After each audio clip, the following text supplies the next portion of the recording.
நமஸ்காரம். 1000 நாமங்கள் 1000 கதைகள் 433வது திருநாமம் மகா கோஷாய நமக. 20ஆம் நூற்றாண்டின் இணையற்ற வடமொழி கவி சக்கரவர்த்தியான ஆசுகவி வில்லூர் ஸ்ரீநிதி சுவாமிகள் வாழ்வில் நடந்த ஓர் உண்மை சம்பவம். 1945ஆம் வருடம் ஸ்ரீநிதி சுவாமிகள் கும்பகோணத்தில் வசித்து வந்த காலம். அவரது மூத்த மகனுக்கு உபநயனம் என்ற வைதீக சடங்கு செய்து காயத்ரி மந்திர உபதேசம் செய்ய வேண்டிய தருணம் வந்தது. உபநயன சடங்கு செய்வதற்கு அக்காலத்தில் சுமார் 200 ரூபாய் தேவைப்பட்டது. இன்றைய காலகட்டத்தின் அடிப்படையில் அது சுமார் 50,000 ரூபாய்க்கும் மேற்பட்ட தொகையாகும். ஸ்ரீநிதி சுவாமிகளோ என்றுமே உலகியல் செல்வத்தில் நாட்டம் கொள்ளாமல் குடந்தையில் உறையும் கோமளவல்லி தாயார் ஸ்ரீ ஆரா அமுதாழ்வான் திருவடிகளையே தனது செல்வமாக கொண்டிருந்தார்.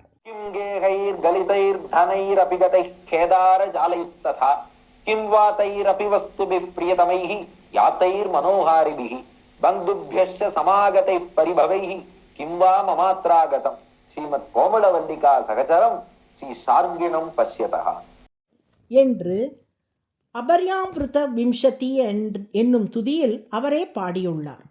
கோமளவல்லி தாயாரின் கேள்வனான ஸ்ரீ ஆரா அமுதாழ்வானை தரிசிக்கும் பாக்கியம் பெற்ற அடியேனுக்கு மாளிகைகளாலோ செல்வங்களாலோ படாடோப பொருள்களாலோ உறவினர்கள் கொடுக்கும் பரிசுகளாலோ ஆக வேண்டியது ஒன்றுமே இல்லை. எனது மிகப்பெரிய சொத்தே திருமகள் கேள்வனாகிய திருமால்தான் என்பது இதன் பொருளாகும். ஆனால் குடும்ப வழக்கத்தையும் உலகியல் கட்டாயங்களையும் அனுசரித்து அக்காலத்தில் 200 ரூபாயாவது செலவு செய்தாலன்றி உபநயன சடங்கை மகனுக்கு நிறைவேற்ற இயலாது. அந்த பணத்துக்கு என்ன செய்வது என்று சிந்தித்த நிலையில் ஸ்ரீ சாரங்கபாணி பெருமாள் திருக்கோவிலுக்கு சென்ற ஸ்ரீநிதி சுவாமிகள் கோமளவல்லி தாயாரை பார்த்து ஒரு ஸ்லோகம் விண்ணப்பித்தார்.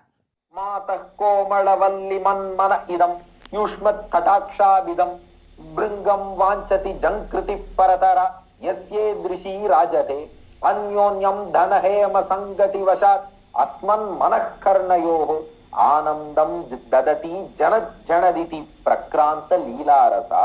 கோமளவல்லி தாயே, எனது மனமாகிய தாமரை உனது அருளாகிய வண்டின் ரீங்காரத்தை எதிர்பார்த்து காத்து கொண்டிருக்கிறது. உன் அருளால் விரைவில் பொன்னும் பொருளும் மழையாக பொழிகின்ற அந்த ஒலியை கேட்டு அடியேன் ஆனந்தம் பெறும்படி நீ அருள் புரிய வேண்டும் என்று கோமளவல்லி தாயாரிடமும் சாரங்கபாணி பெருமாளிடமும் இந்த ஸ்லோகத்தின் வாயிலாக பிரார்த்தனை செய்தார். அதன் பின் தனது உறவினரான திருப்புல்லாணி திரு ஸ்ரீனிவாசன் அவர்களை சந்திப்பதற்காக மதுரையில் உள்ள அவரது இல்லத்துக்கு சென்றார் ஸ்ரீநிதி சுவாமிகள். கம்பராமாயணத்தில் மிகப்பெரிய ஆராய்ச்சியாளரான ஸ்ரீனிவாசன் அவர்கள் ஸ்ரீநிதி சுவாமிகளை கண்டதும் மிகவும் மகிழ்ந்து வரவேற்றார். உங்களைத்தான் காண வேண்டும் என்று கள்ளழகரிடம் வேண்டிக் கொண்டிருந்தேன், கண்முன்னே வந்து நின்றுவிட்டீர்களே என்றார் ஸ்ரீனிவாசன். என்ன விஷயம் என்று கேட்டார் ஸ்ரீநிதி சுவாமிகள்.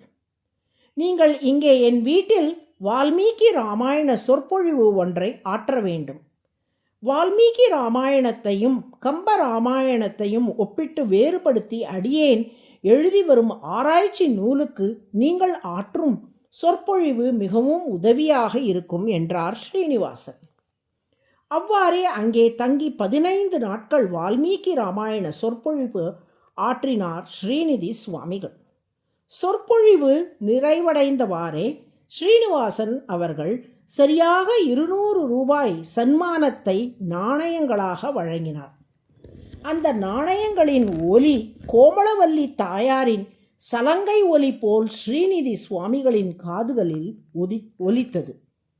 குச்சேலர் கேட்காமலேயே கண்ணன் செல்வத்தை தந்தருளியது போல் நாம் தற்செயலாக வந்த இடத்தில் இவர் மூலம் 200 ரூபாய் கிடைக்கும்படி திருமாலும் திருமகளும் அருள் புரிந்ததை எண்ணி மனம் நெகிழ்ந்த ஸ்ரீநிதி சுவாமிகள் மேற்கொண்டு தமது மகனுக்கு செய்ய வேண்டிய உபநயனத்தை சீரும் சிறப்புமாக நடத்தினார்.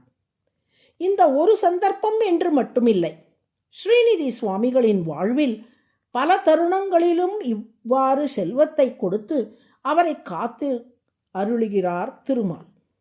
இப்படி அடியார்களுக்கு அருள் புரிவதற்கு ஏதுவாக எல்லையில்லாத தனத்தை கொண்டிருக்கும் திருமால் மகாகோஷக என்று அழைக்கப்படுகிறார். மகாகோஷக என்றால் அள்ள அள்ள குறையாத நிதிகளை உடையவர் என்று பொருள். அதுவே சகஸ்ரநாமத்தின் 433வது திருநாமம். மகாகோஷாய நமக என தினமும் சொல்லி வரும் அன்பர்களின் இல்லங்களில் செல்வ செழிப்பு நிறையும். நாராயண நாராயண.